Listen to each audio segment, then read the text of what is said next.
El día de hoy,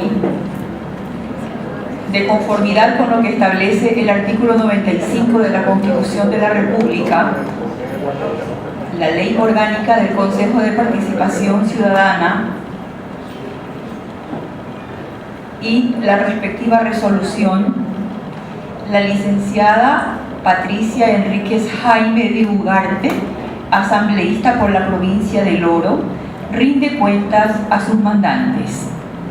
Dentro de sus atribuciones de fiscalización y de legislación, dará a conocer el trabajo que se ha realizado durante el 2018 en la calidad que ustedes le han otorgado. La metodología va a consistir en una exposición que la podemos ver en la pantalla, en donde se proyectarán imágenes y extractos de sus intervenciones en el Pleno del Congreso de la Asamblea Nacional. Luego de esto, ustedes podrán hacer las preguntas que a bien tuvieren. La gestión comprende el ejercicio de trabajo del año 2018. Sin embargo, hay aspectos que que se mencionarán como proyectados para el año 2019. Una vez más, gracias por su presencia. Esto es la democracia.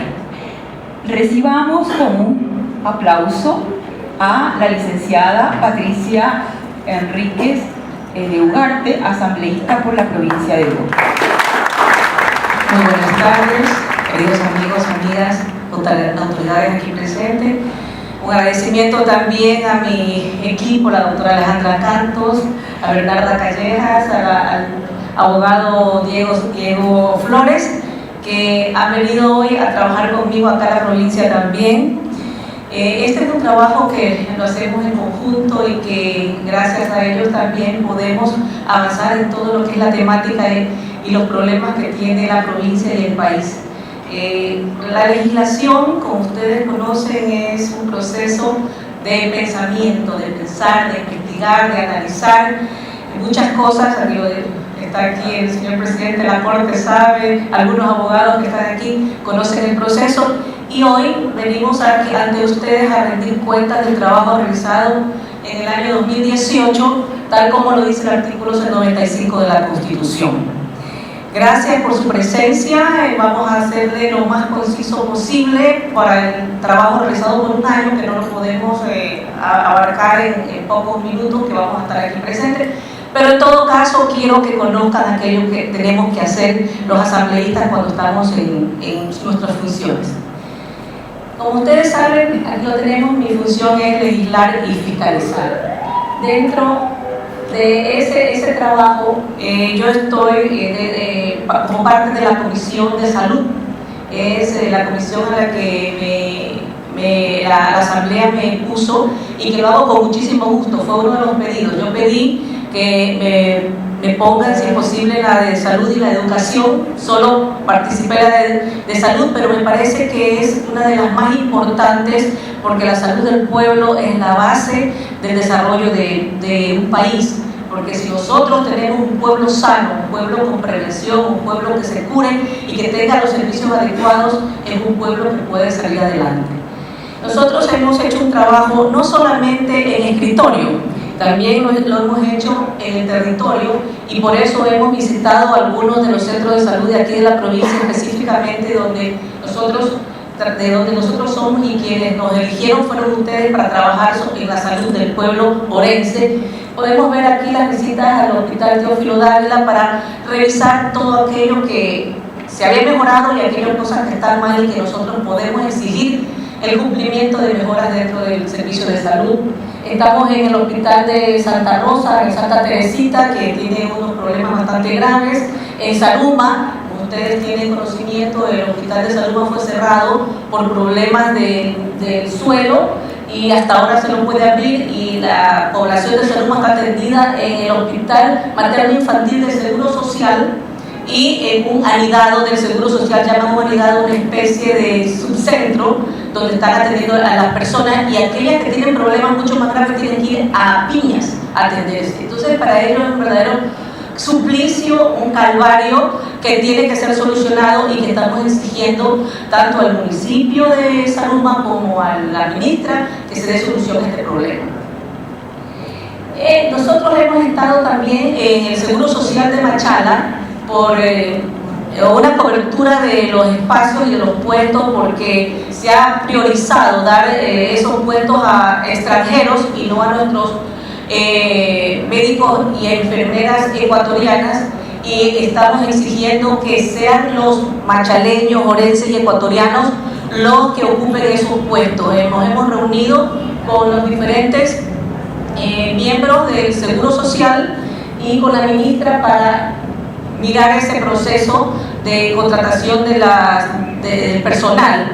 Adicionalmente tuvimos una denuncia de las compras de la medicina en el Seguro Social, que había una alteración de precios, y le hicimos la denuncia nosotros a la Contraloría y al presidente del directorio en su época, el doctor Rodas, y luego al señor que está en lugar del presidente, como representante del presidente, el Granda, el ingeniero Paul Granda, para que se tomen los correctivos, porque como yo explicaba a la gente de la Contraloría, estuvimos con el Contralor y el Subcontralor, se hace un estudio, un análisis después de que se hicieron las compras. Después de que se hicieron las compras, muchas veces los funcionarios no están, los funcionarios se han ido, se les llevó la plata a los afiliados, porque si había un medicamento que le costaba $12 y de repente lo compran en 25, esa diferencia, ¿a quién le pertenece? Al afiliado. Y nosotros tenemos que defender el dinero del afiliado. Y hemos pedido que se haga una auditoría o una investigación de las medicinas que se tenían que comprar y cuáles eran los valores. Tuvimos una respuesta de parte del Seguro Social, del señor presidente, del directorio, indicando de que se estaban haciendo los correctivos necesarios, y esperamos que eso se vaya a informar a mí como autoridad que pedí el estudio y el análisis de esta problemática, para dar a conocer a los afiliados que hay un consejo directivo del Seguro Social que está cumpliendo con su trabajo y defendiendo los intereses del afiliado.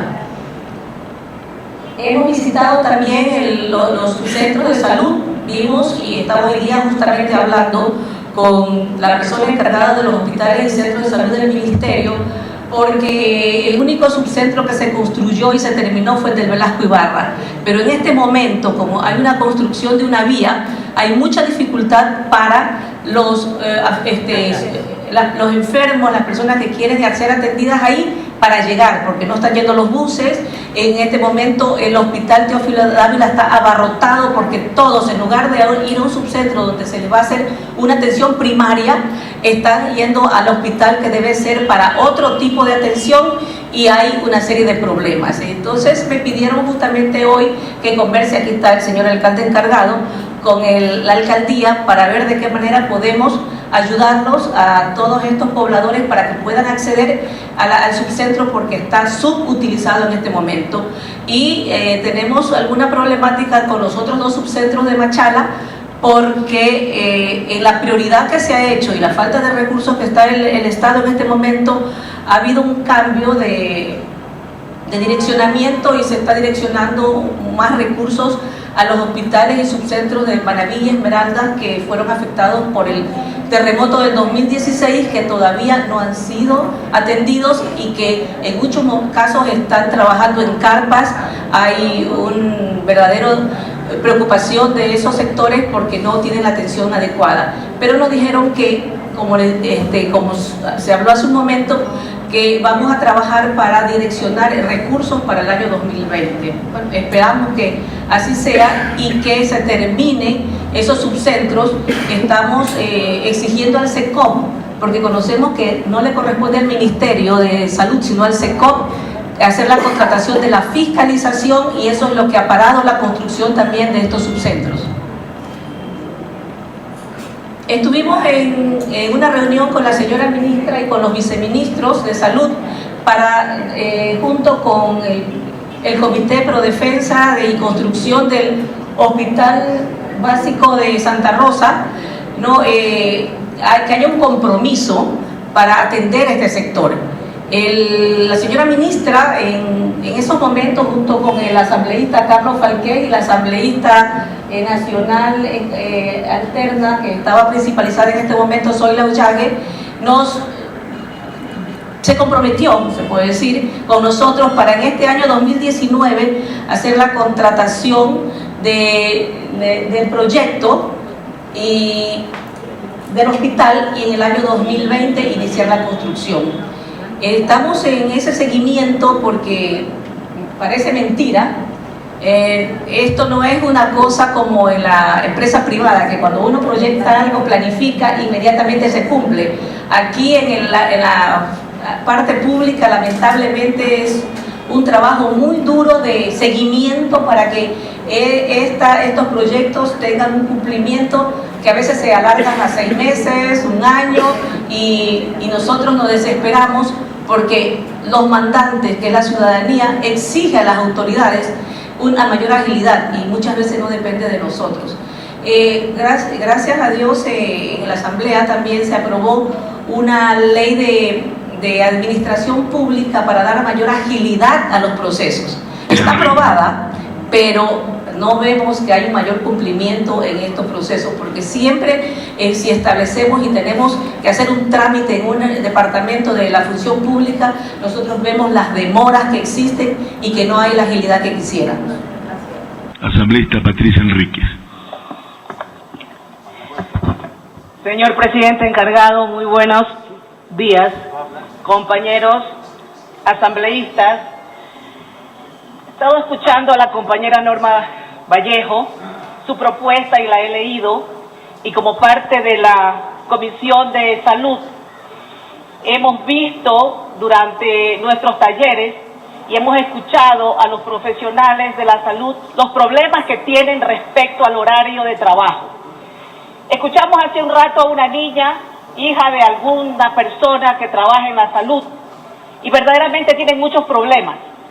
Lo decía Norma respecto a aquella falta de atención de aquellos miembros de la red de salud que trabajan en horarios muy fuertes.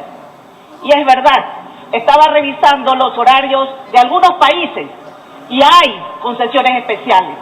Concesiones especiales porque no podemos permitir que aquellas personas que cuidan la salud de los ecuatorianos y no ecuatorianos, de toda aquella gente que viene aquí y que se atiende en la Red Nacional de Salud, puedan tener un momento de debilidad, de cansancio, y que eso permita que no se dé una buena atención, que eso derive en que a lo mejor haya un problema con la persona que se está atendiendo, y nosotros no lo podemos permitir.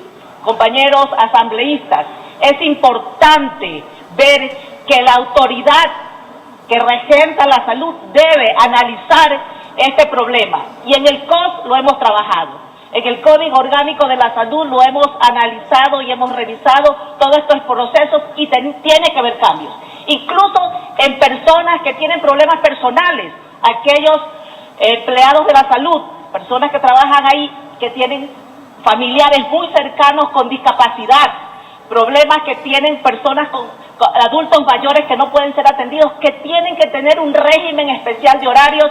Y yo estoy de acuerdo, y junto con nuestro compañero Ángel Sin Maleza, con William, con todos aquellos que hacemos el código y que somos parte de este grupo, vamos a apoyar esa ley, porque las personas que trabajan en el ámbito de la salud deben ser apoyadas para que ellos puedan dar un mejor servicio, para que la salud en el Ecuador tenga la responsabilidad y la capacidad de atenderlo en mejores condiciones.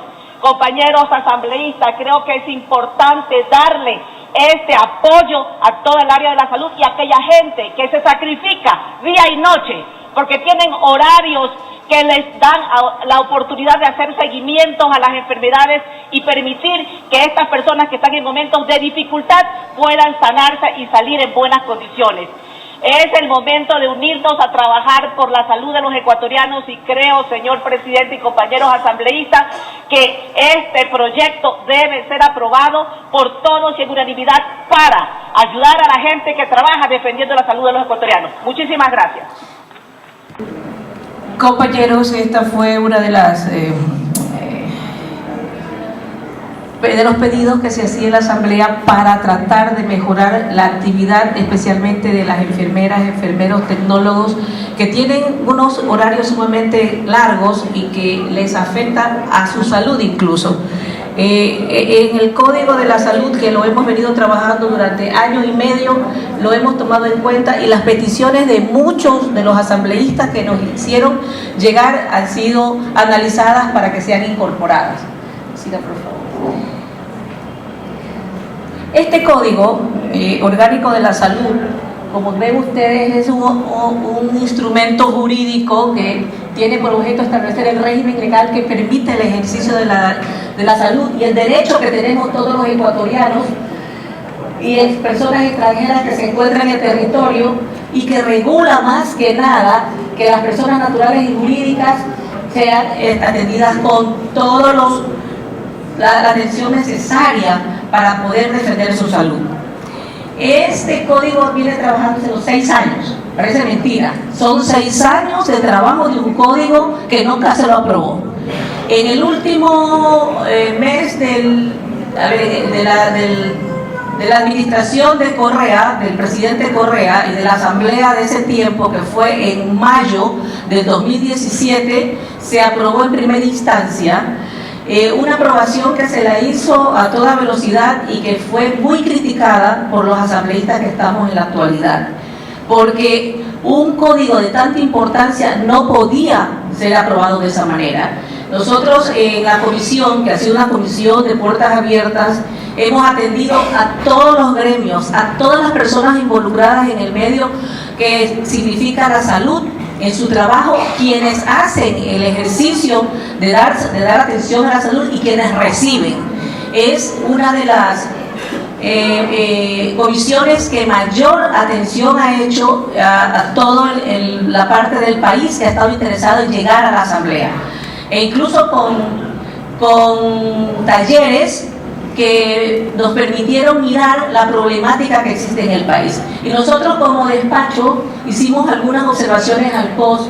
¿Cuáles eran sus finalidades? La finalidad de este COS, que era la atención gratuita, permanente y el mejor servicio a los ecuatorianos. Los deberes del Estado: darnos el servicio de calidad. Una de las preocupaciones que teníamos ante algunas madres de familia, algunos médicos, enfermeras y personas encargadas del área, nos hicieron llegar sus propuestas sobre la lactancia materna. En el código ya estaba establecida la lactancia materna y se decía que una mujer que ha tenido un bebé solo podía dar de lactar a su bebé durante 6 meses. 6 meses, cuando la Organización Mundial de la Salud técnicamente dice que una madre debe dar de lactar a su bebé por 2 años. Ha sido una lucha constante, una lucha muy difícil, y esa lucha permitió que se llegue a una media de 1 año. En el código se establece que la madre de familia debe lactar a su bebé por 1 año, e incluso hicimos peticiones para que existan lugares donde las madres que trabajan puedan dar de lactar o puedan extraer la leche y hacer el banco de leche en lugares adecuados, porque muchas empresas, cuando tienen muchos empleados, no tienen un lugar seguro, y a veces las madres lo hacen en un baño. Un baño no es un lugar higiénico para hacer este tipo de trabajo para la alimentación de su bebé. Acordémonos que para nosotros aquí en el Ecuador y en el mundo entero, los niños son los más importantes. Es el ser humano al que más debemos cuidar, porque es un ser humano indefenso.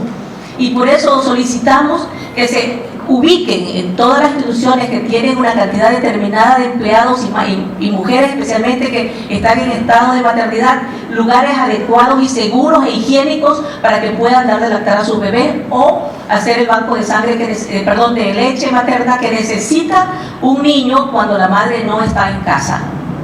Luego nosotros hicimos también una observación al artículo que habla de trasplantes de órganos, especialmente para que se haga un seguimiento, porque conocemos que han llegado muchos extranjeros aquí al Ecuador a hacer trasplantes de órganos porque hay mucha facilidad en un mercado negro que ha existido en el Ecuador y que a lo mejor, como yo no lo conocía, también ustedes no lo conocen, donde se venden los órganos y son mucho más baratos que en otros países.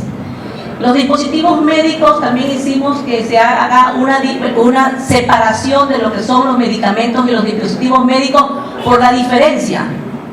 La diferencia del tiempo, de duración, de expiración, del costo, y de tal manera que no se los maneje en el mismo caso, en el mismo artículo, porque no era lo conveniente. Las casas de asistencia de salud nos pedían eso porque tenían muchísimos problemas al comprar los dispositivos médicos y los medicamentos cuando estaban unidos. Gracias a Dios fueron aceptados muchas de estas observaciones que hicimos al código. La regulación del cannabis, que ha sido, como ustedes conocen, un problema sumamente complicado, con muchas observaciones. Este pedido que hicimos nosotros es de que se dé con mayor claridad la diferenciación de lo que es el cannabis medicinal con el cannabis que lo usan los jóvenes y que muchas veces es de uso recreativo. Nosotros hemos pedido que, y la ministra lo ha dicho muchas veces, que haya un mayor control. Los médicos que tienen que recetar esta medicación deben ser catalogados por el ministerio, los lugares donde se venden igual, las empresas que lo venden deben tener un control del Ministerio de Salud, de tal manera que no se pueda comprar el cannabis medicinal sino con la receta necesaria y con las autorizaciones correspondientes como lo determina la ley.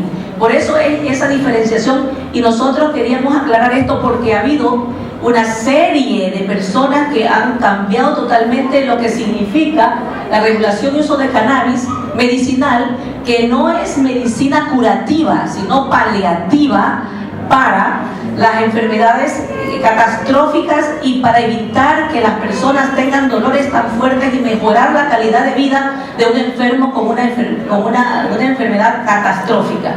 Eso es lo que tenemos que tener claro, y yo creo que no hay conciencia de eso dentro de la sociedad, porque ustedes ven en las redes sociales cosas terribles, que lo que estamos aprobando es que los jóvenes se droguen y que haya mayor consumo de droga en el país. No es así. Esto es un cannabis de uso medicinal, como hay tantas medicinas que son de gran riesgo y que se usan en este país. ¿Cuántas personas usan medicina para dormir, las pastillas para dormir, que son adictivas? Es una droga, pero nadie dice nada. Pero si se habla del cannabis, se hace un escándalo. Nosotros, como Código de la Salud y como Comisión de la Salud, trabajamos en beneficio de la salud y de la vida de los ecuatorianos. En ningún momento vamos a permitir que una cosa de esta le haga daño a la sociedad. Por el contrario, queremos que el uso sea bien regulado y de esa manera hay un control exhaustivo para el uso de las personas que tienen enfermedades catastróficas. Dentro del código, ese código ya está aprobado, y de ahora, después de esta vacancia, yo creo que en el mes de marzo va a ser aprobado. Nosotros nos abstuvimos en el libro 2 porque no estábamos de acuerdo en una parte que para mí era esencial en el sistema de cómo lo maneja el ministerio y regula el ministerio. Para nosotros debería crearse un cuerpo colegiado o un consejo consultivo que tenga rectoría del Sistema Nacional de Salud. ¿Por qué? Porque en este momento el Ministerio de Salud es juez y parte. Entonces, si yo creo algo, manejo algo y veo que está mal y no me conviene, me quedo callado. Pero si hay un consejo consultivo con diferentes ministerios, personas que sean de la sociedad civil, que haya mayor transparencia en el manejo, nosotros vamos a tener un mayor control de la salud y un mejor servicio de la salud para los ecuatorianos. pero eso no fue aceptado dentro de la comisión, esta propuesta que hicimos, y por lo tanto nosotros nos abstuvimos porque no estábamos de acuerdo en que se siga manteniendo la rectoría del ministerio y que ellos hagan lo que quieran y castiguen cuando les da la gana, perdónenme la expresión, discúlpenme, ¿no? Y que el momento que ven algo malo, pero que son personas allegados, no se hace nada y quedamos igual y se mantienen los ojos cerrados y no se establece un mayor control dentro de lo que es el Ministerio de Salud y el uso de los servicios que nosotros a veces necesitamos de urgencia en la Red Nacional de Salud. Dentro de la comisión también nosotros no solamente hablamos de salud, nosotros tenemos y nos enviaron la Ley Orgánica de Prevención y Sanción de la Violencia en el Deporte.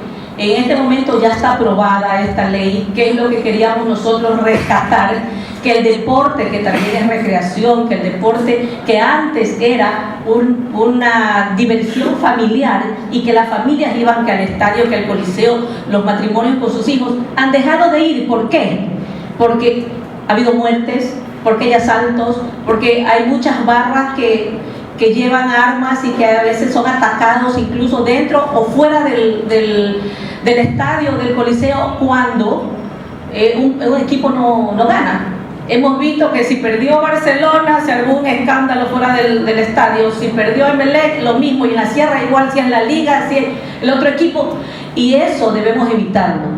El deporte es recreación y lo que queremos es que las familias regresen a las áreas deportivas para inculcar mucho más el deporte a los niños y a los jóvenes para evitar que entren en situaciones peligrosas de delincuencia o de droga. Las diferentes comisiones y especialmente cuando discutimos, y les quería explicar algo a ustedes, que en las comisiones se trabaja mucho más que en el pleno. Nosotros al pleno llegamos, y aquí hay algunos asambleístas que han estado dentro de la vida del Congreso y saben cómo es. En las comisiones se discute las leyes, se discute, se habla, se busca el mecanismo, se trabaja con los asesores, con los abogados, y cuando llegamos al pleno llegamos ya a tomar decisiones definitivas, tanto para el primer debate como ya el último y segundo de definitivo debate. Luego nosotros también presentamos una reforma a la ley de comunicación. Creo que fuimos la primera asambleísta que presentó, porque una de las preocupaciones que yo tenía era que teníamos que ver cómo se eliminaba la Supercom. Una Supercom que había tratado de atemorizar, de amordazar a la prensa libre, a la prensa que tenía un pensamiento diferente, y nosotros no estábamos de acuerdo de eso. Hace poco, como conocen ustedes, fue aprobada la ley y el señor presidente la envió para ciertas reformas y se la aprobó hace unos 15, 20 días, y yo creo que son los señores periodistas, los medios de comunicación, las radios, la televisión, los periódicos, los que más contentos están de poder ahora sí decir su pensamiento. Y por supuesto, si alguien se siente afectado puede ir a las instancias legales, pero no como antes, que a pequeños medios de comunicación los multaban con cantidades tan fuertes que esos pobres medios de comunicación tenían que cerrar porque no tenían los recursos para poder pagar las multas. Y eso se hacía en un seguimiento a aquellas personas que no estaban de acuerdo con el pensamiento del régimen que estaba en el momento. Y eso puede ser no solo para el régimen que estaba en el momento, sino para cualquier régimen. Esto es para ahora y para adelante. La idea es legislar, no para quien está en el poder, sino para que el pueblo pueda tener acceso a todo lo que necesita dentro de lo que es la vida cotidiana del ser humano. Hemos trabajado también la ley del adulto mayor. Hicimos convenios internacionales, el Ecuador ha firmado, y una de las preocupaciones que se tuvo dentro de la Asamblea y también se la discutió en la comisión fue la problemática de aquellas personas que han entregado la vida al país, a su familia, a su provincia, a su ciudad, pero que en cambio llega a cierta edad y se las relega. ¿Cuántas veces hemos visto gente adulta mayor en la calle, durmiendo en la calle, buscando cómo alguien le apoya para que coma? No podemos permitir ese tipo de acciones y que la gente adulta mayor viva en esas condiciones. Un adulto mayor tiene que tener tener la seguridad de que sus últimos años pueda vivirla con el beneficio que le da una seguridad del Estado, una seguridad social, que le da los beneficios de que pueda tener todos los momentos adecuados para vivir de acuerdo a lo que determina la ley. Y la ley determina que el hombre, el ser humano aquí en este país debe tener todas las condiciones adecuadas para vivir bien hasta el día que se muera. Y eso es lo que nosotros a través de esta ley estamos tratando de conseguir, para que yo creo que a todos nos va a llegar algún momento en que vamos a estar en esas condiciones. Y esperamos tener la capacidad económica para poder comprar las medicinas que nos alimenten, porque muchas veces somos una carga para el resto de la familia y a veces nos hacen a un lado. ¿Cuántas veces hemos oído de que se habla de que el adulto mayor, el abuelo, la abuela, las mandan a la parte de atrás de la casa porque no quieren oír, que repiten lo que dicen, que no comen con la facilidad, que no caminan bien y es un peso para la familia? Allí vamos a llegar todos, y eso es lo que conversábamos en la asamblea, que tenemos que defender a ese hombre y a esa mujer que se sacrificaron durante muchísimos años y que nos dieron a nosotros la vida, que nos dieron la facilidad para educarnos, para crecer, para convertirnos en lo que nos convertimos en algún momento, en hombres y mujeres de bien, gente que se desarrolló, que tuvo empresas, que estuvo en ciertos puestos públicos, pero que a lo largo del tiempo nos olvidamos de aquella persona que nos dio la mano para que caminemos y demos los primeros pasos. Eso no lo podemos olvidar nunca, y yo quiero que esa ley sea siempre recordada por todos los ecuatorianos, porque debemos defender al adulto mayor. Dentro de la asamblea estoy en el grupo parlamentario de la frontera. Estamos trabajando en la ley de desarrollo fronterizo y hemos planificado una serie de trabajos para ver de qué manera se puede desarrollar la economía, especialmente de Huaquillas, Arenillas, de Santa Rosa, porque hemos tenido la denuncia y la preocupación de aquellas personas que viven en esos sectores y que se sienten afectados por la cercanía del Perú, que tiene un cambio muy diferente y hay una serie de problemas con el contrabando. Muy buenas tardes, muchísimas gracias. Ya había pensado que no iba a actuar, ya había salido de la petición de la palabra, pero bueno, qué bueno. Mire, yo tenía una preocupación y agradezco a Byron por su preocupación y a todos los del comité de la parlamentario fronterizo, porque el día 18, viernes 18 de enero, se hizo el gabinete con el presidente Lenín Moreno en Machala y Puerto Bolívar. Y ahí los avicultores, los porcicultores y los arroceros vaticinaban la quiebra del sector. La quiebra del sector porque no hay quien pueda poner mano dura al contrabando. Y en eso estoy yo muy de acuerdo de que llamen a la representante del SENAE acá para que nos explique qué es lo que está pasando. Miren lo que dicen ellos. La Unión de Organizaciones de Productores Agropecuarios del Oro, integrada por avicultores, porcicultores de piñas, marcabelí, balsas y los arroceros de la Cuca, que atribuyeron su inevitable bancarrota a la competencia desleal y contrabando proveniente del Perú. Pasan a ojos y paciencia de todo el mundo y en toda la provincia se venden a precios mucho más baratos que los que ellos producen. Claro, porque hay una diversidad. ¿Por qué? El valor de ellos es mucho más barato que el nuestro por nuestra dolarización. Pero eso no puede significar que haya una despreocupación del sector y nuestros arroceros, porcicultores, avicultores pierdan toda su capacidad. Son 256 productores, señora presidenta, que están perdiendo todo lo que tienen y no podemos permitirlo. No podemos permitirlo, y algo tiene que hacer el presidente de la República y tiene que exigir a sus funcionarios que trabajen y que sean eficientes. No solamente los problemas son al norte, en la Amazonía, también en el sur. En Huaquillas, ¿cuántas muertes ha habido en estos últimos tiempos? ¿Por qué? Porque no hay trabajo. porque roban, porque quieren dar de comer a su... No es motivo de que nosotros vamos a ellos a justificarlos, pero tenemos que darle fuentes de trabajo a nuestra gente. Señora Presidenta y compañeros asambleístas, un problema de toda nuestra frontera, tanto al norte como al sur, en sus diferentes circunstancias, pero tenemos que hacer algo y nuestro presidente tiene que hacerlo y nosotros como legisladores tenemos que exigirle a él que ponga mano dura con sus funcionarios. Una de las cosas que he venido peleando, tenemos nosotros en la provincia del Oro, la represa de Tahuín. La represa de Tahuín tiene más de 6.000 hectáreas y solo 1.200 o 3.000 hectáreas, de 1.200 a 3.000 están en funcionamiento. El resto no tiene ni los canales ni el agua. Al pie de la fuente se mueren de sed. Los pobres sectores, los pobres agricultores, si no llueve, se les quema su parcela, se les quema lo que siembran. No puede ser posible teniendo una represa tan importante como la de Tahuín. Se le ha venido pidiendo que se haga se ponga el presupuesto, que se hagan los canales, que se le dé agua, porque podría ser el granero del sur del país. Señora Presidenta, por favor, tenemos que nosotros apoyar este proceso.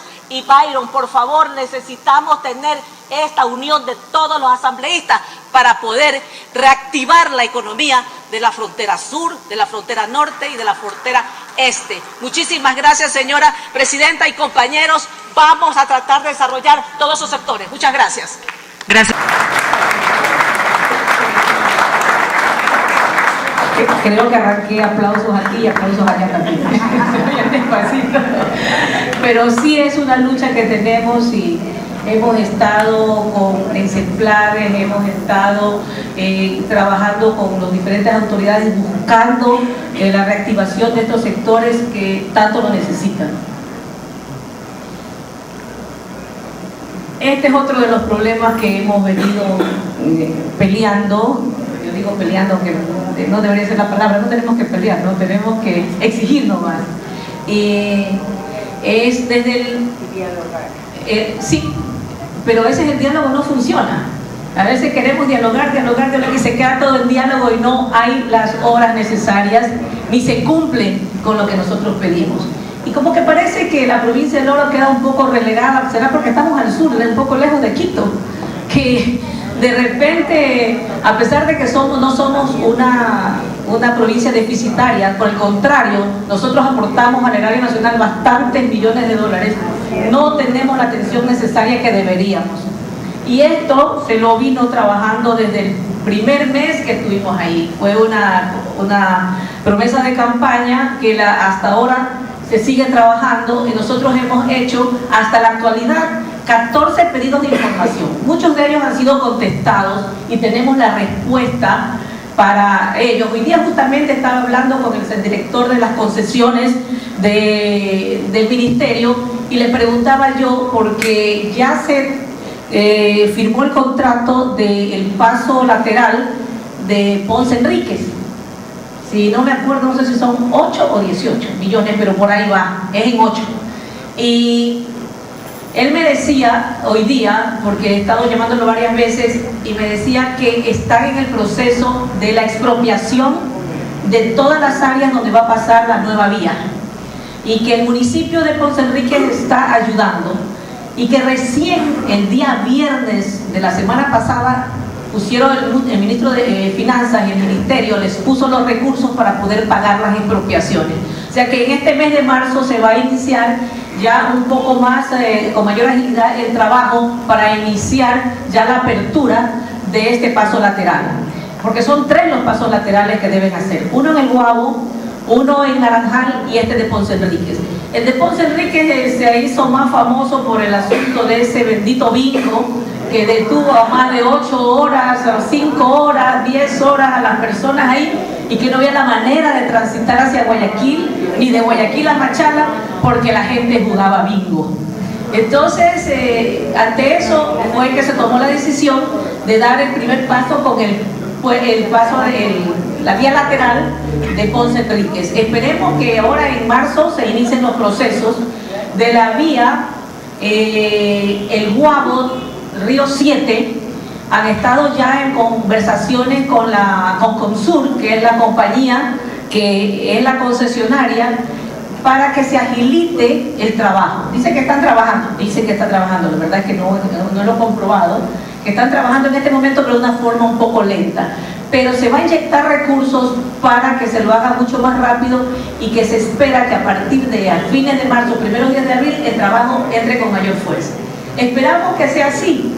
De Río 7, de Naranjal Río 7 o de Río 7 Naranjal, se había hablado con el Consejo Provincial del Guayas para que sea a través de la compañía que estaba concesionando este sector para que lo haga. Pero me dijo el día de hoy el director de concesiones, dice: señora Patricia, señora asambleísta, eso ya no está en mis manos, ni en nuestra dirección, porque va a ser contratado y se está buscando los recursos con una compañía determinada. En este momento estamos trabajando lentamente con máquinas del ministerio. O sea que el ministerio está trabajando en la ampliación de la vía Río 7 Naranjal, ¿no? Pero en algún momento la van a concesionar y están buscando los recursos necesarios. Eso es del día de hoy. Hoy he conversado con ellos, me han dado esa información, porque nosotros pedimos un exhorto para el presidente de la República, que les cuento, hemos venido insistiendo con la señora presidenta para que se lo trate en sesión, porque no se lo trató. El exhorto de la vía Guayaquil, ni un exhorto de unas vías del oriente que están en una sesión rezagada y que no se lo ha tratado. Esperamos que después de esta vacancia pueda ser tratado y de alguna manera esto presione para que estos trabajos se hagan más rápido, porque vamos a ver después un ratito un video sobre el problema de esa vía.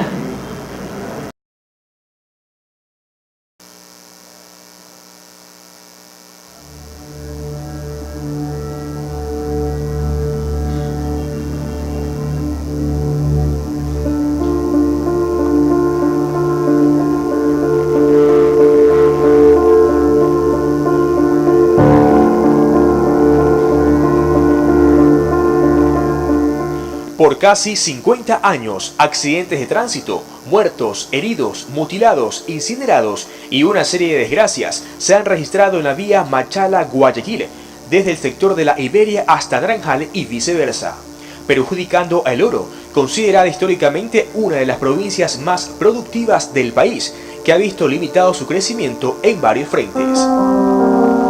El oro genera divisas por el comercio exterior con Perú, producción de las minas de oro en Saruma y Portobelo, gas natural en el balneario de Bajo Alto, turismo, además de los tradicionales productos como banano, cacao, arroz, camarón, los mismos que son transportados por esta ruta a través de cajas, contenedores, camiones, buses con destino a Loja, Cuenca y el vecino país, Perú. Son permanentes los cuestionamientos de los ciudadanos, quienes afirman que es inadmisible que desde Naranjal a Machala exista una carretera en mal estado y de una sola vía, desconociendo la importancia productiva de la provincia del oro. Debido a las tragedias y aspectos negativos que ha producido esta marginación por parte de las autoridades, esta vía es considerada por muchos como la vía accidental. La solución: que las autoridades tomen cartas en el asunto y se realicen los correctivos para evitar esta serie de accidentes que llenan de sangre las vías, frenan el desarrollo productivo, teniendo como único perdedor al país. ¡Tranquilos! Eso es. ¡Ya está pasando! ¡Tranquilos, tranquilos! Videos aficionados evidencian los momentos de pánico que se vivió durante el denominado bingo millonario en el cantón Azuayo Ponce Enríquez.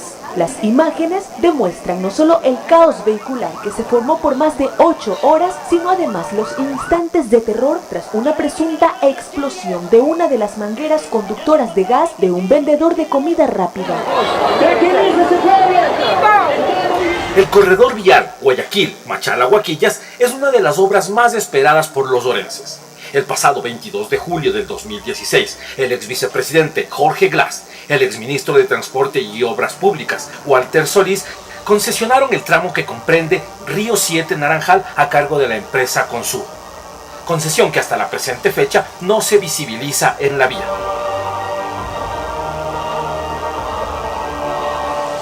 Asimismo, el actual presidente de la República, licenciado Lenín Moreno Garcés, ofreció entregar la vía Guayaquil-Machala en una vía de primer orden. ¿Acaso hemos olvidado que las carreteras eran despeñaderos? ¿Acaso nos hemos olvidado?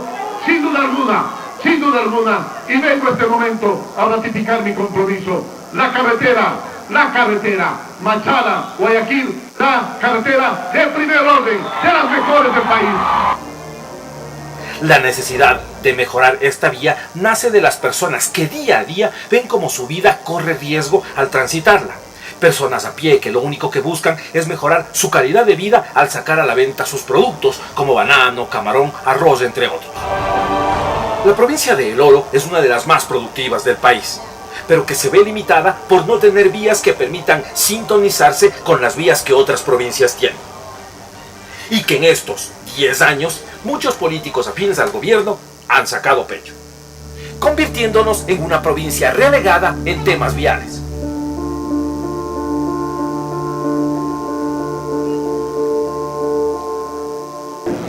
Como vemos, hay muchos compromisos, hay muchas propuestas, nos venden sueños, pero queremos no una carretera, queremos una autopista para poder transitar en forma segura hacia Guayaquil. Y es lo que estamos conversando para que de esa manera se construya una autopista que merecemos los orenses, y no solamente los orenses, porque es una vía panamericana. Le da tránsito a Loja, le da tránsito a Zamora, le da tránsito a la Suay y a toda la gente que viene del Perú y que a lo mejor viene de Chile. Entonces tenemos que mirar que esta vía sea una vía adecuada para que se haya un tránsito y una fluidez con seguridad, que es lo que nos interesa. Hemos hecho 8 pedidos, 8 exigencias a él, al ministro, desde Paul Granda hasta la actual. Ha sido Paul, Boris y ahora Aurelio Hurtado. Eso es lo que les quiero decir, nosotros trabajamos en conjunto. El Partido Social Cristiano va en bloque a trabajar y hacemos un trabajo de defensa de intereses y derechos de la población, y estamos haciendo. Junto a Carlos levantamos esta ciudad, junto a Carlos estamos trabajando por la provincia y por el país, y lo vamos a seguir haciendo. Yo creo que es importante unir a todos, y es bueno que estén aquí diferentes actores de la provincia, autoridades, gremios, profesionales, de todo tipo, las personas de los barrios, de los sectores. Es importante que todos nos unamos. En los medios de comunicación hay el malestar, y hemos salido todo este tiempo de varios columnistas de los problemas que tenemos y de las muertes que ha habido en las carreteras de la provincia y especialmente en Machala, Guayaquil. Y es lo que tenemos que decir: no más muertes aquí, no solamente de los orenses, sino de los ecuatorianos. Y a eso vamos. Y eso es lo que estamos peleando, y eso es lo que estamos exigiendo. No estamos cuestionando los trabajos, pero sí exigiendo lo que merecemos. Porque la provincia de Oro merece buenas carreteras y merece un mejor servicio que no nos lo han dado en estos 10 años. Ahora hay una apertura. Yo creo que todas estas voces han llegado hasta el señor presidente de la República y vamos a tener una respuesta. Campo la vamos a tener, porque ese fue el compromiso de esta última reunión. Vamos adelante, y yo les pido a ustedes no desfallecer, porque unidos podemos conseguir para la provincia. Manaví se une, no importa de qué partido ni de qué ideología tiene, y todos están unidos, y nosotros, ¿por qué no? Hemos perdido muchas cosas y no nos han dado la importancia que tenemos cuando esta es una provincia que le da al erario nacional muchísimos millones de dólares a través de la exportación de banano, de camarón, producimos oro, cacao, tenemos tantas cosas. ¿Y nosotros qué? ¿Nos dejamos pisotear porque no levantamos la voz? Ya es la hora. Compañeros, no se trata de pelear, de hacer guerra, pero sí hacer una exigencia del derecho que tenemos a vivir mejor y a cuidar la vida de nuestras familias, de nuestros esposos, de nuestras esposas, de nuestros hijos, de nuestros abuelos. Porque ustedes pueden ver hasta una familia que venía del país, que venía después de tantos meses o años a visitar a sus parientes, en la noche murieron. Al llegar pocas horas al Ecuador, en esta vía, tantas muertes que no pueden seguir. Yo les pido a ustedes que esta reunión dé inicio para seguir avanzando y sumando más mentes, más esfuerzos, más brazos, más hombros para exigir los derechos que tenemos. Solamente eso. Muchas gracias. Ojalá ese esfuerzo que se pedía ese día se concrete, porque solamente unidos, sin importar la bandera política o la ideología, podemos salir adelante, hacer las exigencias necesarias para tener mejores condiciones para vivir y para transportarnos. Nosotros hicimos un foro de transparencia por salud y Portobelo, donde se invitaron a diferentes ministerios, desde el interior, del ambiente, la Secretaría de Riesgos, la academia, colegios profesionales, y parece mentira, se invitó al Ministerio de Minas y no fue. El más importante no fue, que estaban cambiando al ministro en ese momento, que los subsecretarios habían sido cambiados, que no había la posibilidad de saber quién iba a ir en representación en la asamblea, y no tuvimos a la persona más importante ahí.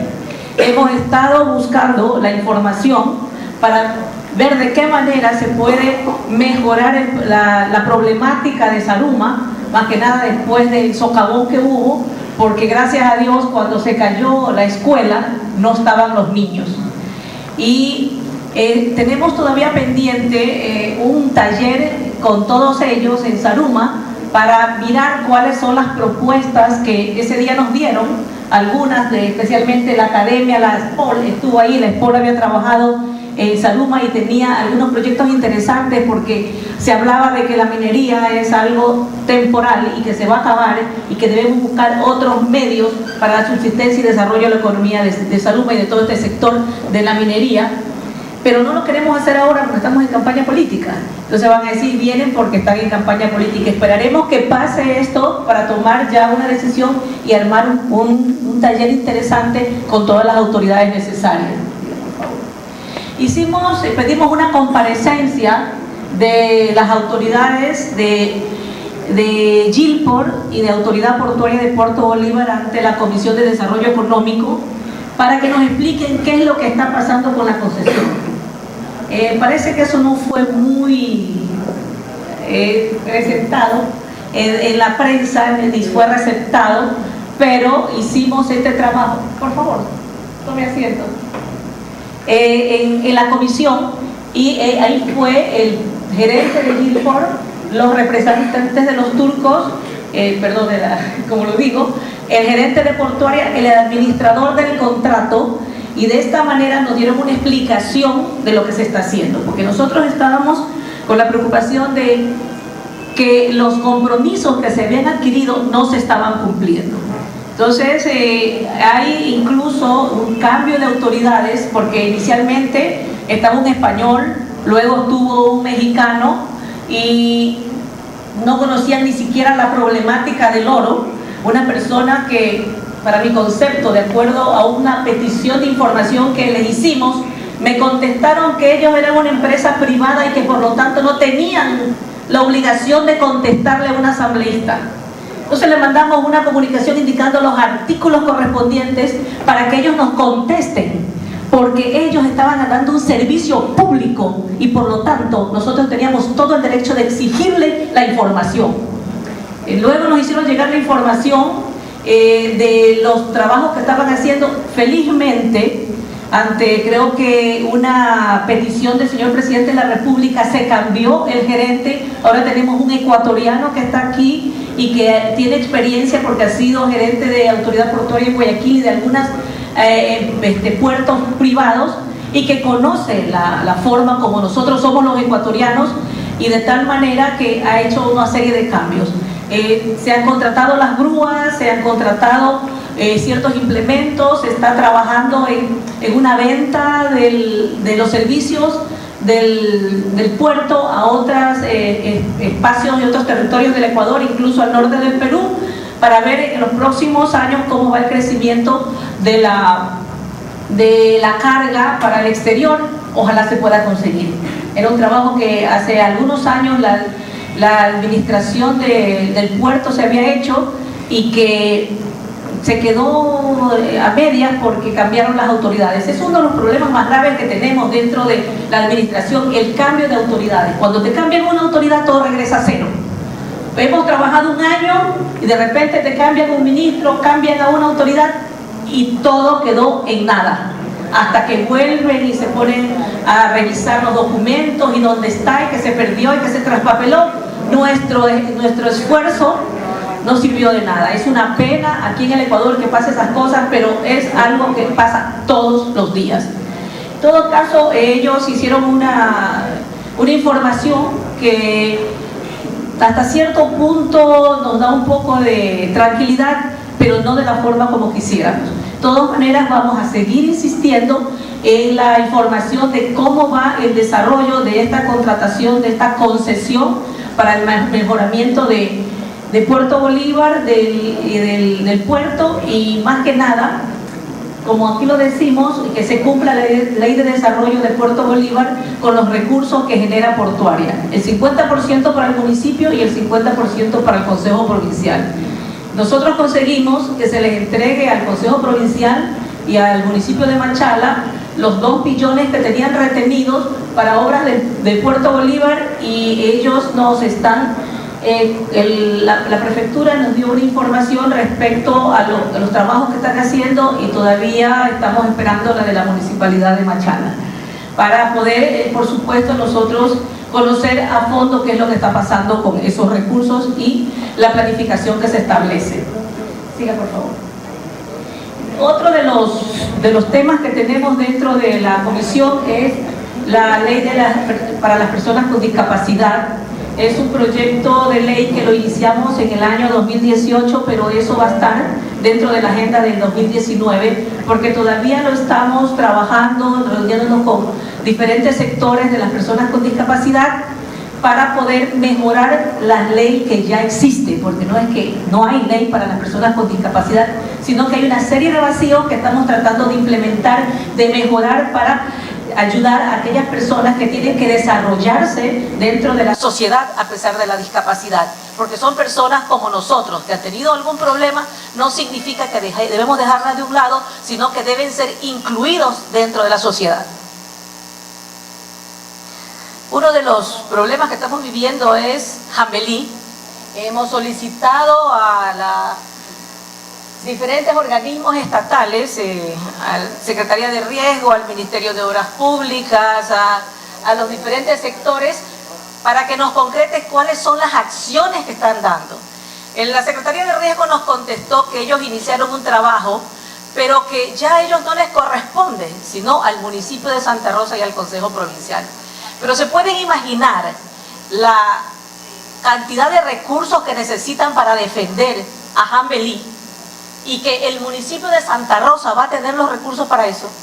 Cuando una municipalidad o una prefectura no tiene los recursos suficientes para terminar una obra de defensa de la envergadura que significa el trabajo que se tiene que realizar frente a Jambelí, tiene que hacerlo el Estado.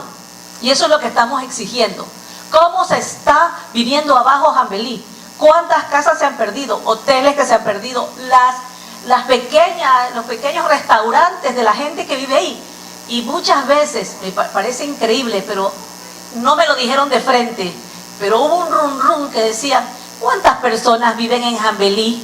Y vamos a gastar millones de dólares para defender Jambelí. No puede ser. Es un sitio emblemático y turístico de la provincia del Oro que tenemos que defenderla. Y estamos en eso.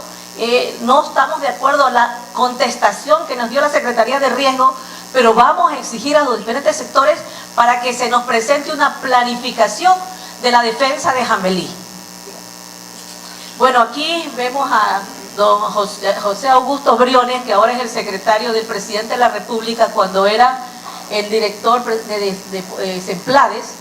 Con Semplades nos hemos reunido 4 veces con diferentes directores, y eso es lo que les decía hace un momento.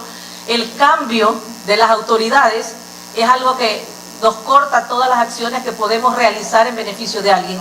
Y desde el principio de nuestra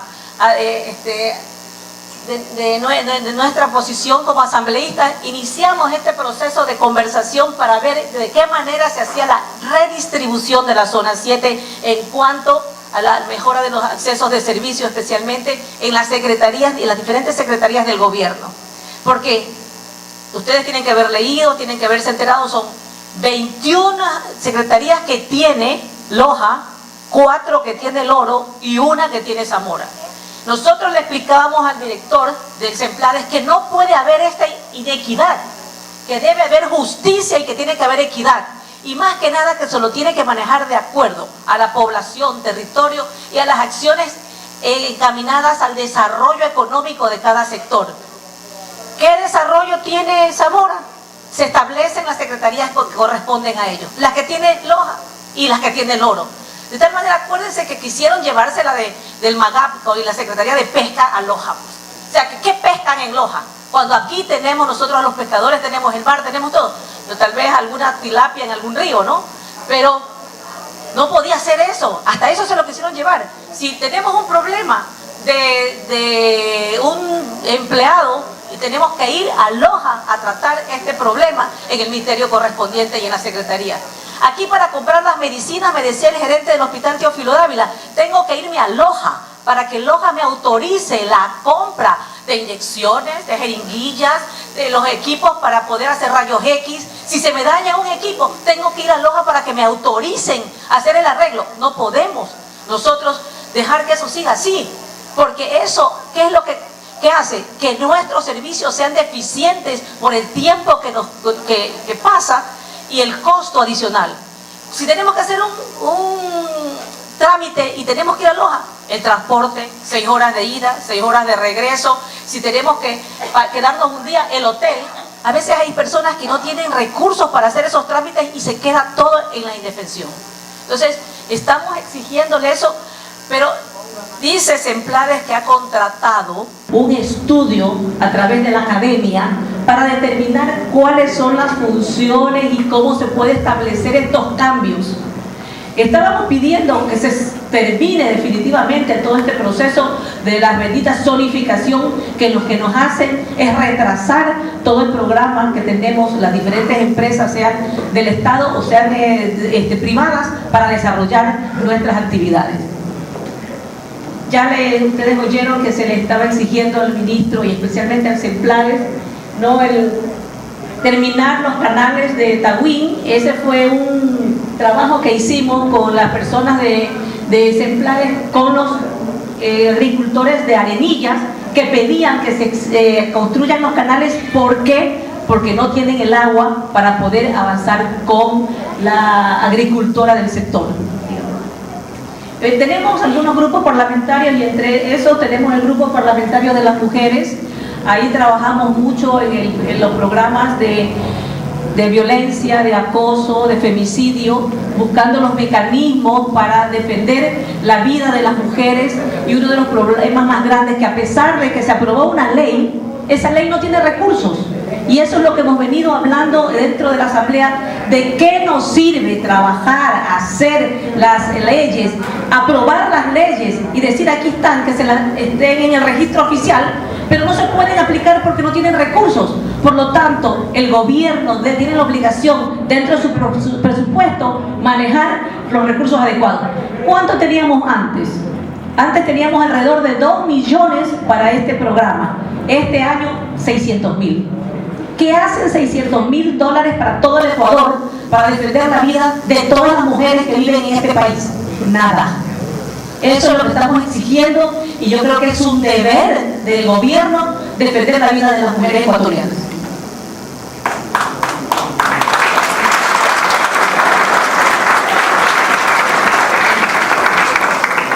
Somos parte, soy la única mujer del grupo parlamentario del deporte. Como a mí me ha encantado el deporte y hemos ido durante mucho tiempo, hemos apoyado el deporte, pues estamos ahí.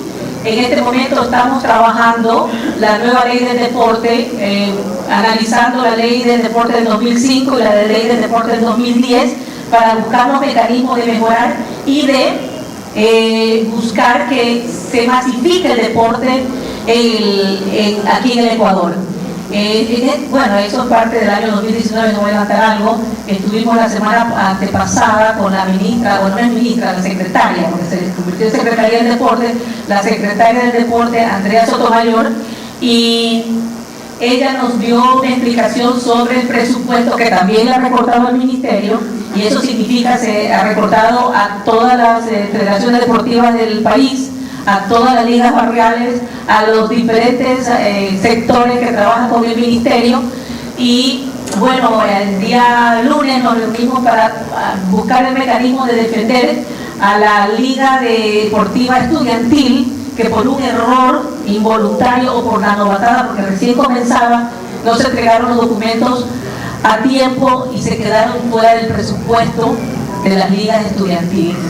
Así que vamos a ver de qué manera podemos ayudar para que los jóvenes este año puedan realizar sus campeonatos, puedan realizar de todo tipo, de fútbol, de básquet, los deportes de diferentes áreas, y porque de lo que conocíamos, 15 disciplinas se han establecido aquí en la provincia del Oro, la mayor cantidad de disciplinas en todo el Ecuador de las federaciones estudiantiles, y sería una pena que se queden sin recursos. La señora ministra, de todo el mundo le dice ministra a pesar de que es la secretaría, nos ofreció de alguna manera ayudarnos a partir del segundo semestre, pero estos 6 meses primero se van a quedar sin recursos, pero estamos luchando de alguna manera para sacar adelante el deporte, porque aquí en el Oro también ha habido semilla para campeones nacionales y que van incluso a campeonatos internacionales, panamericanos y mundiales, y nos sentimos orgullosos de aquellos muchachos que han salido fuera del país a través de ¿qué? Vienen desde las escuelas. Ahí es el semillero, la escuela, el colegio, para que puedan estos chicos representarnos con mucho orgullo y ganar las medallas. Hemos tenido algunas representaciones internacionales, pero quiero aclararle algo a ustedes. Estas representaciones internacionales no le ha costado un centavo al Ecuador ni a la Asamblea. Son representaciones internacionales que nos han invitado organismos de otros países, ¿no?, para que estemos presentes y conozcamos en algunos ámbitos de lo que se está haciendo. En República Dominicana nos unimos y fuimos invitados por la UPLA. Ellas son diputadas de El Salvador, de Chile, de Bolivia, había unas peruanas, de República Dominicana, de Costa Rica, donde se establecían los parámetros para que las mujeres puedan entrar en los procesos de la política y tener mayor conocimiento respecto a esto. Fueron 4 días de trabajos intensos, interesantes, que nos dan la posibilidad de dar a nuestras mujeres ecuatorianas muchas pautas para que puedan desarrollarse políticamente y tomen decisiones dentro de sus municipios, de sus consejos provinciales, de sus congresos, de tal manera que también se escuche la voz de la mujer y se puedan solucionar los problemas de las mujeres. Porque en muchas ocasiones podemos ver que hay un 60, 70, 80% de hombres que toman decisiones y no está la voz de la mujer. Fue una reunión muy interesante esta de República Dominicana. Luego nos invitaron a esta cumbre global por la paz. En esta primera foto estoy firmando por la paz mundial. Todas las personas que estábamos invitadas habían expresidentes, exvicepresidentes, diputados, miembros de las diferentes iglesias y religiones de Latinoamérica, porque este es un grupo mundial. Ahora se hizo en Sao Paulo esta reunión para, más que nada, llegar al corazón de las autoridades en las diferentes ramas, buscando la paz del mundo. Si ustedes pueden ver ahí, aquí, ¿quién es? Si tal vez alguien lo reconoce, Juan Guaidó. Fue uno de los expositores del problema de Venezuela, de lo que estaban viviendo, del hambre que tenían, y se armó un problema porque también había otro de la contraparte. Después también hubo otro problema con Evo Morales, porque se habló de la restricción que está Evo Morales haciendo y que incluso, yéndose contra la ley y contra la Constitución, buscó la forma de poder ser candidato nuevamente a la reelección. Pero en todo caso, la idea de esto era mirar que las autoridades tengan esa predisposición a buscar el diálogo, a la paz y evitar estas confrontaciones que lo único que hacen es derramar sangre y la tristeza de las familias de las personas que son asesinadas en estos conflictos. Tuvimos en Reino Unido también una conferencia del Partido Conservador. Ellos nos daban las pautas de cómo podemos levantar la democracia en los diferentes países y buscar el mecanismo de que exista siempre libertad, ¿no?, dentro de los diferentes ámbitos de gobierno, que es muy interesante para que siempre en los países no exista en ningún momento las dictaduras, sino más vale una democracia participativa para que los países se desarrollen mucho mejor. En Costa Rica estuvimos con este señor que está aquí en la mitad de la corbata amarilla, es el presidente de la Corte Suprema de Justicia de Costa Rica. La idea de estas organizaciones es mirar que los gobiernos tengan gobiernos abiertos, o sea, que haya mayor transparencia dentro de los gobiernos, pero no solamente en las asambleas, en el gobierno, en la justicia, que la participación ciudadana sea más accesible y que exista la rendición de cuentas como nosotros ya la tenemos, como les explicábamos, nosotros también tenemos rendición de cuentas, y que todo lo que hace la asamblea y el gobierno está en la página web con palabras sencillas para que cualquier persona la pueda entender, y que un ecuatoriano o costarricense o del país que firmó el convenio, porque hubo un convenio, me parece que fue en Estados Unidos, en Ohio, en el año 2016, que el Ecuador firmó. Esto fue iniciado por el gobierno de Obama, y Costa Rica en Sudamérica es el que lleva la bandera de la transparencia en los gobiernos. Entonces se busca que tanto la justicia, la asamblea, el gobierno tenga las puertas abiertas y todo ciudadano pueda acceder a lo que se está haciendo en la justicia, qué es lo que está pasando, qué es lo que ocurre, cómo se manejan los juicios, de qué manera se está trabajando, si hay la verdadera justicia, no que haya iniquidad o porque tal vez alguien con poder pueda manejar la justicia. Que los gobiernos sepan cómo se van a manejar los recursos, o sea, el pueblo sepa cómo se manejan los recursos, cómo se van a hacer las contrataciones y cómo ese dinero que se paga a través de los impuestos son revertidos para el mejoramiento de los ciudadanos. Y en las asambleas, que las leyes sean también compartidas y escuchadas las propuestas del pueblo a través de una reunión de los asambleístas con las diferentes organizaciones sociales para mejorar la calidad de vida de los ciudadanos. Bueno, yo creo que ya los he cansado, algunos están creo que durmiendo, pero está un poco condensado el trabajo que hemos realizado en este año 2018. Tenemos un compromiso muy grande para el año 2019. Esperamos que la agenda sea tan amplia como la hemos tenido. Yo creo que va a ser importante. Tenemos también en el mes de mayo la elección de las nuevas autoridades de la Asamblea, y calculo que algunas de las leyes que están en carpeta y que están en las diferentes comisiones serán trabajadas y aprobadas hasta antes del 14 de mayo, que es cuando hay el cambio de nuevas autoridades. Yo creo que la señora Presidenta Elizabeth Cabezas querrá que, de acuerdo a lo que había planificado, estas leyes sean aprobadas y analizadas en estos últimos meses. Yo quiero agradecerles a ustedes la presencia, la paciencia, el estar aquí. Muchas gracias. Es para mí un honor poder comentarles lo que he hecho a través de este tiempo, porque ustedes me eligieron para que vaya a trabajar por los orenses y por los ecuatorianos. Muchas gracias, muy amables. Quiero hacerle hincapié en lo siguiente. Yo he luchado 50 años cuando estuve con el Servicio Cooperativo Interamericano por el agua potable de Machala. Y es una vergüenza que Machala tenga una calidad tan mala. ¿Por qué? Es un agua contaminada no solamente con materias fecales químicos, sino con la fumigación. Desde la captación hasta la distribución, nada se ha hecho. Doña Patti, salve a este pueblo que requiere el líquido vital de buena calidad. Es momento, y si está usted en una comisión de salud, es una buena oportunidad para hacerlo.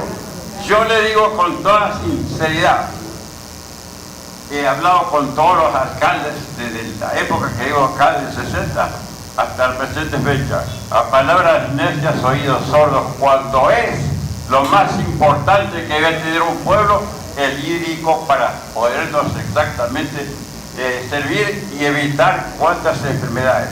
Me da muchísima pena. ¿Sabe qué?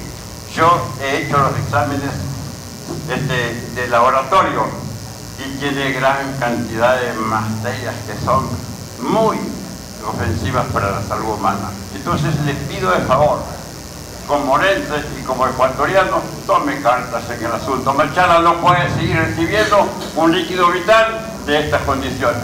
Por favor, ayude.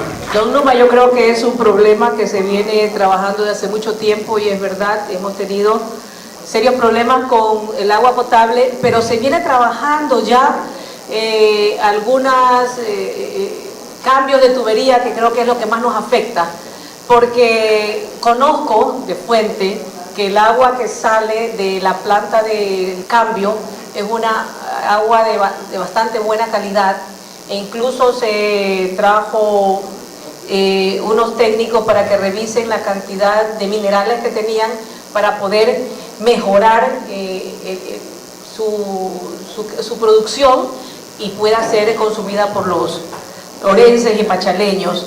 Hay que trabajar mucho en el cambio del resto de las tuberías, y una de las cosas que dentro del código hablábamos, y lo tenemos en el código, justamente es la exigencia a los municipios, el trabajar en agua potable y alcantarillado, que es lo que muchas veces dicen no se ve y por eso no se hace, pero no es que no se hace, se siente. Yo creo que cuando tenemos una buena agua la sentimos, cuando tenemos una buena canalización vemos que se evacúa el agua después de una lluvia inmediatamente y no tenemos esa cantidad de agua que se ve represada porque no hay el buen fluido a través de la canalización. En todo caso, vamos a tener mayor preocupación para conversar con los diferentes municipios y especialmente el de Machala para avanzar en estos procesos y hacerles el seguimiento. Yo quisiera darle la palabra acá al doctor Nelson Río, alcalde encargado, que quiere creo que dirigirse respecto a eso. Sí, muy buenas tardes. En contestación al señor Numa Ramírez, le manifiesto que el municipio actual de Machala tiene la competencia desde hace 3 años, donde ha sembrado tuberías nuevas, modernas, sin contaminación en todos los sectores. Hasta la actualidad vamos cambiando la tubería a 200 barrios, faltando unos pocos. Los exámenes que se hacen de laboratorio son óptimos. La contaminación no es del agua desde su planta ni de su tratamiento, sino en redes obsoletas que reconozco todavía existen en nuestra ciudad. Y no es que un agua potable es libre de patógenos, de pirógenos, siempre hay contaminación, hay una muestra. Lo que se debe es que haya un índice inferior a un estándar que hay. El pueblo de Machala ha demostrado que es un pueblo sano, que estamos en los estándares iguales a otras ciudades como Quito, Guayaquil, que la contaminación lo hacen muchas veces el bombeo del agua cuando aspiran en ciertas horas del día algunos sectores que falta realizar una obra matriz por la circunvalación sur y por la circunvalación norte con un tubo de 80 centímetros para que tengan agua de buena calidad y buena cantidad las 24 horas del día. El municipio de Machala se encuentra empecinado en hacer las cosas bien y aceptamos todas las críticas constructivas que sean necesarias para que Machala siga progresando. Quiero felicitarla, yo no la quiero hacer trabajar esta tarde porque ha trabajado muchísimo. Yo quiero felicitarla porque es la primera vez que una asambleísta se toma en cuenta y se toma el tiempo para pensar en que no solamente la parte de la salud son los usuarios, también somos los profesionales. Y queremos evitar ese éxodo y esa migración de nuestros profesionales jóvenes a que tienen que irse a otros países, porque lamentablemente el nuestro no le puede dar un puesto de trabajo. Aquí tenemos muchos jóvenes, muchísimos jóvenes que están bien preparados, que son unos chicos muy preparados, fueron a partes, a otros lados a prepararse aquí y lamentablemente no pueden trabajar en nuestra ciudad, en nuestra provincia y también en nuestro país. Y la otra cosa, las horas de trabajo. Nosotros tenemos una lucha a través del Colegio de Médicos del Oro en la presidencia desde el año 2002 y el 2004. Desde ahí siempre hemos luchado por nuestras horas de trabajo y lamentablemente tenemos mucho tiempo trabajando las 8 horas y con el mismo sueldo. Entonces, ¿qué médico se va a quedar aquí? Y el pueblo nos pide calidad de salud. ¿Cómo vamos a dar calidad? ¿Cómo vamos a dar calidez en la salud si tampoco nosotros tenemos lo que nos merecemos? Y otra cosa, niña Pati, la red de... se me salió niña Pati. Y otra cosa, licenciada, es la red de salud.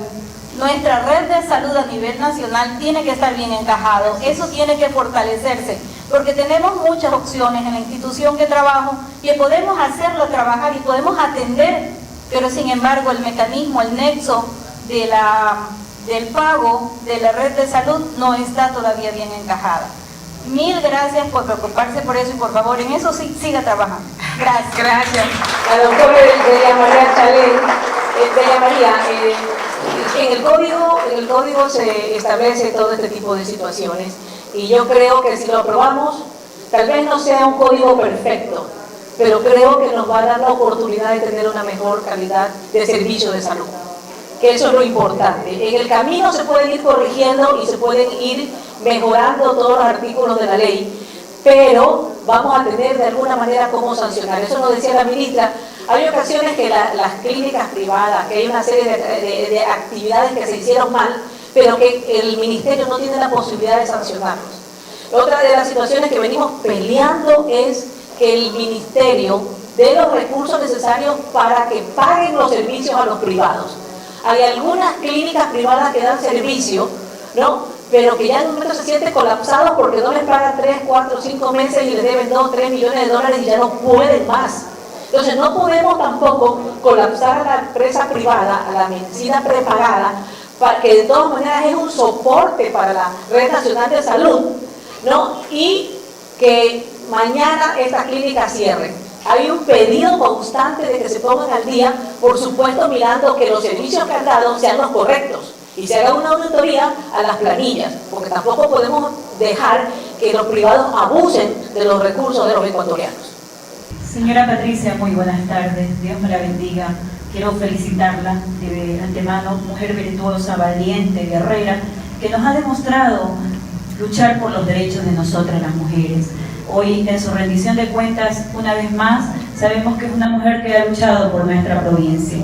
Mi petición es la siguiente, yo la escuché muy atenta, lo que estamos haciendo es la zonificación, pero nosotras, las personas que hemos pasado con estas enfermedades catastróficas como el cáncer, hemos tenido que esperar 2, 3, 4 meses para que la red de salud pública nos dé un código que te lo tienen que pedir en Loja.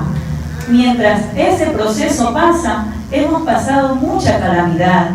Es más, usted, agradecerle públicamente porque gracias a usted hemos podido gozar de una ambulancia, de ayuda que a usted de su bolsillo, lo tengo que decir porque varias veces lo he llamado y le he dicho, señora Patricia, ayúdeme con una ambulancia para un usuario, porque ni siquiera eso, el Hospital Teófilo Dávila cuenta.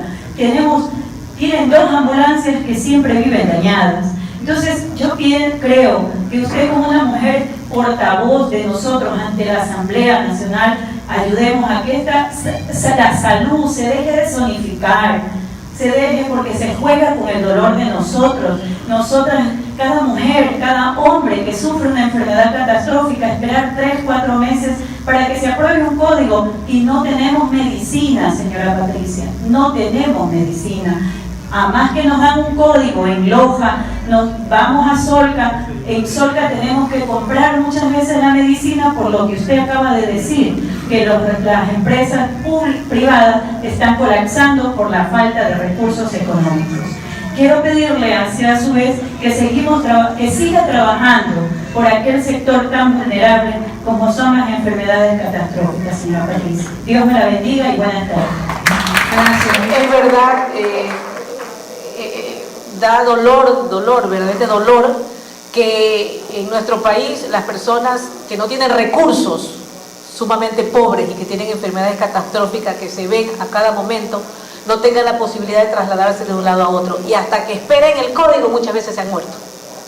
Eso es lo que vivimos aquí en el Ecuador y aquí en la provincia del Oro por esta zonificación cuando tenemos que pedir un código a Loja. Lo acaban de escuchar, 3 meses se demora y en 3 meses una persona se puede morir cuando tiene una enfermedad catastrófica y eso es lo que estamos tratando de evitar y lo estamos manejando a través del Código de la Salud, porque es la única manera a través de una ley, algo que te determine y te obligue para que le den agilidad a los trámites y las personas no se mueran. La idea también de ese código es la prevención, se lo comunico a ustedes, Prevenir es lo más importante. Prevenir y gastar en prevención, le decíamos a la ministra y le decimos al presidente de la República, es importante poner los millones de dólares en prevención, porque es mucho más barato que pagar luego una enfermedad catastrófica que cuesta tanto por persona al día y al año. Son miles de dólares en una sola persona que a veces un presupuesto no alcanza. Entonces, en eso estamos trabajando y en educar a la población. Un pueblo educado que sabe qué es lo que tiene que hacer, cómo debe alimentarse, qué es lo que no tiene que manejar dentro de su vida diaria, es lo que le permite tener una vida saludable hasta el final de sus días. Mi intervención es para agradecerle en nombre del directorio del Colegio de Periodistas del Oro, el cual presido, así como también en nombre de la Federación Nacional de Periodistas, por la apertura brindada a usted. Usted fue el nexo entre nosotros. Yo le entregué personalmente algunas sugerencias a las reformas, a la Ley Orgánica de Comunicación, y le agradecemos de manera pública el trabajo hecho por usted. Gracias a usted llegaron nuestras inquietudes, nuestras sugerencias a la Asamblea, y hoy estamos cosechando esos frutos. Muchísimas gracias en nombre del periodismo nacional asambleísta. Muchas gracias. Yo creo que ese es nuestro trabajo, de poder ser el nexo de las inquietudes del pueblo del Ecuador a la Asamblea, a las autoridades, para que se puedan ser tomados en cuenta, por supuesto después de una serie de análisis, a ver si son accesibles, si son necesarias y pueden ser, porque también podemos presentar cosas que no son factibles, pero en todo caso eso se llega y lo hacemos y las entregamos a las diferentes comisiones correspondientes para que se las analice y puedan ser parte de una ley. Gracias también a ustedes por el aporte. Y bueno, yo creo que aquí terminamos. No, todavía tenemos otro. Diga. Buenas tardes, licenciada, buenas tardes al público presente. Primero que nada, agradecerle por la invitación y darle gracias y ver que al menos de mi parte no nos equivocamos en elegirla como una representante de la provincia, porque nos ha demostrado cómo ha trabajado por nosotros. Quien le habla es un médico profesional, gracias a la doctora Chalen que me precedió, no pensé que estaba aquí. Como ella dice, estoy por acá atrás, doctora, no sé si me ven. Quería hacer hincapié en lo que ella dice, que como yo, habemos muchos profesionales especialistas que tuvimos que dejar nuestra patria, nuestra familia, por ser alguien en la vida, y retornar al país para poder ayudar. Muchos de nosotros nos acogimos al plan de retorno que existe todavía en el país, pero sin embargo no existe la posibilidad para que todos podamos acceder a los servicios de salud, tanto Ministerio de Salud Pública como IES. Mi pedido a usted es, ¿cómo usted podría ayudar a todos los profesionales ecuatorianos, no por menospreciar a un extranjero, la posibilidad no de que se quite una plaza de trabajo, sino que se exijan tanto al Ministerio como al IES que hagan convocatorias, ¿sí?, a un concurso por las especialidades en las diferentes que nosotros nos encontramos, para que podamos también acceder a ayudar a la gente. ¿Sí? ¿Por qué ayudar a la gente? Le digo, porque yo trabajo en lo privado, pero todos los días es duro ver cómo nuestros compatriotas orenses llegan maltratados, tanto como profesionalmente como en el ámbito humanista. Entonces quisiera ver cómo nos pudiera ayudar a todos nosotros. Gracias. Doctor, muchas gracias. Le comento que dentro del código logramos establecer que a los médicos extranjeros, porque una de las cosas que tenemos son los médicos cubanos, unos venezolanos que están aquí y que les han abierto las puertas por el convenio Andrés Bello. Estamos obligándolos ahora a que ellos den los exámenes igual que dan los ecuatorianos, que no haya esa diferenciación. Eso yo creo que es importante, porque se les da las facilidades a ellos y los médicos ecuatorianos no tienen las facilidades para poder acceder a un trabajo. Que se hagan las convocatorias, pero que todos estén en las mismas condiciones. Acuérdense que hemos visto en la prensa que los médicos venezolanos, cubanos que estaban en Brasil, no tenían título, y por eso se fueron, porque al rato que comenzaron a hacerle y pedirle los títulos y hacer los exámenes, no pudieron ellos enfrentar eso y tuvieron que salir de Brasil. Estamos exigiendo lo mismo aquí en el Ecuador, que ellos den sus exámenes, entreguen sus títulos, porque muchos de ellos no tienen los títulos que dicen. Dicen que tienen una maestría, que tienen un doctorado acá, X, Y, Z, pero no es la realidad. Entonces, eso está dentro del código. Por eso digo que este código es importante, porque nos va a dar las pautas necesarias para avanzar en el desarrollo de los servicios de salud, ¿no? Y si hay algún error, pues en el futuro nosotros lo enmendaremos. Pero por lo menos vamos a tener un documento que nos permita trabajar en condiciones adecuadas. Ojalá y Dios la siga bendiciendo por su loable labor. Le hablo de representación del deporte. Usted ha hablado sobre reestructuración de ciertos códigos y normas del deporte. Hay algo que nos quitaron hace tiempo, en nombre del deporte barrial. Desde el gobierno del señor Rafael Correa nos quitaron la exoneración de las luces nocturnas. Los campos deportivos se están pudriendo las torres de energía porque nos quitaron eso. Quisiera que en su regulación que están haciendo para el bien del deporte se acuerden de eso y nos den la oportunidad nuevamente de poder ejercer el deporte en la noche. El deporte se lo está haciendo solamente en el día. Los campos deportivos ya no usan las torres, se están deteriorando, se están terminando. Ojalá logremos, licenciado. Yo sé que cuando se le pide algo a usted trabaja con ahínco y amor y hace cumplir. Que esto le llegue también a usted, licenciado. Muchas gracias. Gracias, Panchito. Mira, en la reunión que tuvimos con la ministra del Deporte, o la secretaria del Deporte, hablamos sobre eso justamente, ¿no? El uso de las canchas y el pago de la energía eléctrica y la exoneración. Ella nos dio una explicación y les comento para los que tienen este tipo de actividad. Las personas que alquilan las canchas deportivas en la noche, ellas van a pagar la energía eléctrica. Pero si están en uso de las ligas sin cobro alguno, sin autogestión, sin beneficio económico, van a ser exoneradas. Así que ya le comento para que tengan ustedes una planificación, una regulación y puedan exigir la exoneración de los pagos si ustedes no están haciendo autogestión. Vamos a hacer un análisis de este punto para ver de qué manera se ayuda a las ligas barriales y las personas puedan hacer deporte en la noche, porque muchos trabajan hasta las 5 o 6 de la tarde y no pueden hacer deporte durante el día y lo hacen en la noche. Y tenemos nosotros que apoyar a aquellas personas que quieren hacer deporte o ejercicio en la noche. Muchísimas gracias. Muchísimas gracias y buenas noches.